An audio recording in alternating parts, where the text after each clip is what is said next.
ಕರ್ನಾಟಕ ಆರ್ಯವೈಶ್ಯ ಮಹಾಸಭಾನವರು ಅವರ ವಾಸವಿ ಅಕಾಡೆಮಿ ಮುಖೇನ ಮತ್ತೊಮ್ಮೆ ಯಾರ್ಯಾರು IAS IPS IRS IFS ಅಥವಾ KS ಆಗಬೇಕು ಅಂತ ಹೇಳಿ ಕನಸು ಕಂಡಿದ್ದೀರಿ, ನಿಮಗೆ ಮತ್ತೊಮ್ಮೆ ಫ್ರೀ ಕೋಚಿಂಗಿಗೆ ಸಂಬಂಧಪಟ್ಟಂತೆ ಅರ್ಜಿಗಳನ್ನು ಕರೀತಾ ಇದ್ದಾರೆ.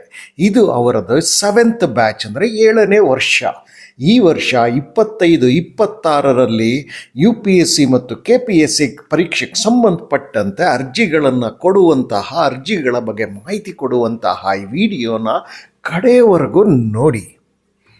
ಈ ವಾಸವಿ ಅಕಾಡೆಮಿಯ ಈ ಒಂದು ವ್ಯವಸ್ಥೆಯನ್ನು ನೋಡ್ಕೊಳ್ತಿರೋದು RP ರವಿಶಂಕರ್ ಅಂತ ಹೇಳಿ, ಹಾಗೂ GV Gopal Rao, retired IRS officer. ಹೀಗೆ ಬರುವಂತಹ ಪ್ರಶ್ನೆ ಏನು ಅಂತಂದರೆ, ಯಾರು ಎಲಿಜಿಬಲ್ ಅಂತ. ಇದಕ್ಕೆ ಎನಿ ಗ್ರ್ಯಾಜುಯೇಟ್ ಅಂತಿದ್ದಾರೆ. ಎನಿ ಗ್ರ್ಯಾಜುಯೇಟ್ ಅಂದರೆ ಅದು ಕೇವಲ ಇಂಜಿನಿಯರಿಂಗು, ಮೆಡಿಕಲ್ ಅಷ್ಟೇ ಅಲ್ಲ. BA BSc BCom BBM BCA ಯಾವುದೇ ಆಗಲಿ, ಸೈನ್ಸ್ ಆರ್ಟ್ಸ್ ಕಾಮರ್ಸ್ ಮ್ಯಾನೇಜ್ಮೆಂಟ್ ಯಾವುದೇ ಆಗಲಿ, you are eligible to apply for this ಅಂತೇಳಿ. ಹಾಗೂ ಬಹಳ ವಿಶೇಷತೆ ಅಂದರೆ, ಈ ವರ್ಷ ಫೈನಲ್ ಇಯರಲ್ಲಿ ಯಾರಿದ್ದೀರಿ ನೀವು ಕೂಡ ಎಲಿಜಿಬಲ್ ಇದ್ದೀರಿ. ಅದು ಏನು ಅನ್ನೋದನ್ನು ಮುಂದೆ ತಿಳಿಸ್ತಾ ಹೋಗ್ತೀವಿ. ಇದಕ್ಕೆ ರಿಜಿಸ್ಟ್ರೇಷನ್ ಮಾಡೋದಕ್ಕೆ ಲಾಸ್ಟ್ ಡೇಟ್ ಯಾವತ್ತು ಅಂದರೆ 15th ಜುಲೈ ಇದೆ. 15th ಜುಲೈ 2025 ಒಳಗೆ ನಾವು ರಿಜಿಸ್ಟ್ರೇಷನ್ ಮಾಡ್ಕೊಳ್ಬೇಕಾಗತ್ತೆ. ಹಾಗೂ ಇದರ ಟೆಸ್ಟ್ 20 ಜುಲೈ 2025 ಇರುತ್ತೆ, ಭಾನುವಾರ.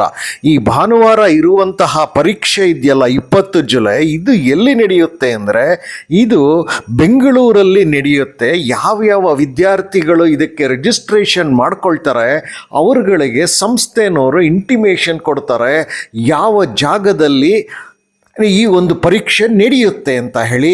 ಹಾಗೂ ಅವರು ಎಲ್ಲಾದರೂ ಬೇರೆ ಕಡೆಯೂ ಮಾಡ್ಲಿಕ್ಕೆ ಸಿದ್ಧ, ಆದರೆ ಅಲ್ಲಿ ಅತಿ ಹೆಚ್ಚು ವಿದ್ಯಾರ್ಥಿಗಳು ಒಟ್ಟಿಗೆ ಒಂದೇ ಕಡೆ ಪರೀಕ್ಷೆ ಬರೀಬೇಕಾಗಿರುತ್ತೆ. ಹಾಗಿದ್ದಲ್ಲಿ ಮಾತ್ರ ಅವರು ಅಲ್ಲಿಗೆ ಬರಲಿಕ್ಕೆ ಸಾಧ್ಯ. ಕ್ಲಾಸಸ್ ಯಾವತ್ತಿಂದ ಶುರುವಾಗುತ್ತೆ ಅಂದರೆ 1 ಆಗಸ್ಟಿಂದಲೇ ಶುರುವಾಗುತ್ತೆ. ಅಂದರೆ ಜುಲೈನಲ್ಲಿ ಪರೀಕ್ಷೆ ಮುಗಿಯುತ್ತೆ, ಸೆಲೆಕ್ಷನ್ ಆಗುತ್ತೆ. ಸೆಲೆಕ್ಷನ್ ಆಗಿ ಮುಂದಿನ ತಿಂಗಳೇ ಅವರಿಗೆ ಕ್ಲಾಸಸ್ ಸ್ಟಾರ್ಟ್ ಆಗೋಗುತ್ತೆ.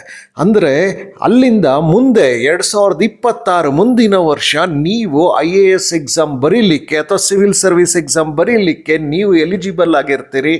You can start appearing for that. ಹಾಗೆ ಯಾರ್ಯಾರು ಸೆಲೆಕ್ಟ್ ಆಗ್ತೀರಿ, ನೀವು ವಾಸವಿ ಅಕಾಡೆಮಿನವ್ರದ್ದು ಕೆಲವ್ರದ್ದು ರೂಲ್ಸ್ ಆ್ಯಂಡ್ ರೆಗ್ಯುಲೇಷನ್ಸ್ ಇರುತ್ತೆ. ಕ್ಲಾಸಸ್ ಎಲ್ಲ ಕಂಪಲ್ಸರಿಯಾಗಿ ಅಟೆಂಡ್ ಆಗಬೇಕು ಅಂತಾರ ಎಲ್ಲ. ಅದಕ್ಕೆ ನೀವು ಬದ್ಧರಾಗಬೇಕಾಗಿರುತ್ತೆ.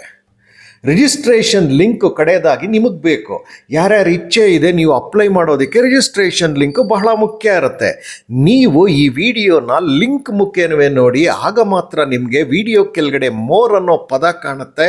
ಆ ಪದದ ಮೇಲೆ ಕ್ಲಿಕ್ ಮಾಡಿದಾಗ ಡಿಸ್ಕ್ರಿಪ್ಷನ್ ಬಾಕ್ಸ್ ಓಪನ್ ಆಗುತ್ತೆ. ಆ ಡಿಸ್ಕ್ರಿಪ್ಷನ್ ಬಾಕ್ಸಲ್ಲಿ ಎಲ್ಲ ಲಿಂಕ್ಗಳನ್ನು ನೀಡಲಾಗಿದೆ. ಆ ಲಿಂಕ್ಗೆ ಹೋಗಿ ನೀವು ಕೂಡಲೇ ರಿಜಿಸ್ಟ್ರೇಷನ್ ಮಾಡಿಕೊಳ್ಬೇಕು. ಮತ್ತೊಂದು ಬರುತ್ತೆ ಮಾಹಿತಿ ನಮಗೆ, ಏನು ಅಂದರೆ ಅಕಸ್ಮಾತ್ ಏನಾದ್ರು ಕಾಂಟ್ಯಾಕ್ಟ್ ಮಾಡಬೇಕು ಅಂದರೆ ಏನು ಮಾಡಬೇಕು ಅಂತ ಹೇಳಿ ಕಾಂಟ್ಯಾಕ್ಟ್ ನಂಬರ್ಸ್ಗಳನ್ನು ಇಲ್ಲಿ ಕೊಟ್ಟಿದ್ದಾರೆ ನೋಡಿ. ಈ ಕಾಂಟ್ಯಾಕ್ಟ್ ನಂಬರ್ಸ್ಗಳಿಗೆ ನೀವು ಫೋನ್ ಮಾಡಿ ಹೆಚ್ಚಿನ ವಿಚಾರಗಳನ್ನು ತಿಳ್ಕೊಳ್ಬೋದು. ಹಾಗೆ ವೆಬ್ಸೈಟ್ ಕೊಟ್ಟಿದ್ದಾರೆ, ಆ ವೆಬ್ಸೈಟ್ ಲಿಂಕನ್ನು ನೀವು ನೋಡಿ ತಿಳ್ಕೊಳ್ಬೋದು. ಇಮೇಲ್ ಕೊಟ್ಟಿದ್ದಾರೆ, ಇಮೇಲ್ಗೂ ನೀವು ಬರಿಬೋದಾಗಿರುತ್ತೆ. ಹಾಗಾಗಿ ನಿಮಗೆ ಸಾಕಷ್ಟು ಅಡ್ವಾಂಟೇಜ್ ಇದೆ. ಸಹಾಯವಾಣಿಗಳು ಇವ್ರ ಕಡೆಯಿಂದ ಸಾಕಷ್ಟು ಇದ್ದಾವೆ. ಯಾರ್ಯಾರು ಎಲಿಜಿಬಲ್ ಇದ್ದೀರಿ ಕೂಡಲೇ ನೀವು ಅರ್ಜಿಗಳನ್ನು ಸಲ್ಲಿಸ್ತಾ ಹೋಗಿ. ನನ್ನ ಪ್ರಕಾರ ಫೈನಲ್ ಇಯರಲ್ಲಿ ಇರುವಂಥ, ಫೈನಲ್ ಸೆಮಿಸ್ಟ್ರಲ್ಲಿರುವಂಥ ಎಲ್ಲರೂ ಒಮ್ಮೆ ಪ್ರಯತ್ನ ಪಡ್ಬೋದು. ಆಯ್ಕೆ ಆದರೂ ಮಾತ್ರ ನಿಮಗೆ ಇಡೀ ಆ ಒಂದು 8 ತಿಂಗಳ 10 ತಿಂಗಳ ಏನು ಟ್ರೈನಿಂಗ್ ಇರುತ್ತೆ ಅದನ್ನು ಅವರು ಸ್ಪಾನ್ಸರ್ ಮಾಡ್ತಾರೆ. ಅದು ಎಷ್ಟೇ ದುಡ್ಡಾಗಿದ್ದರೂ ಅವರು ಸ್ಪಾನ್ಸರ್ ಮಾಡ್ತಾರೆ.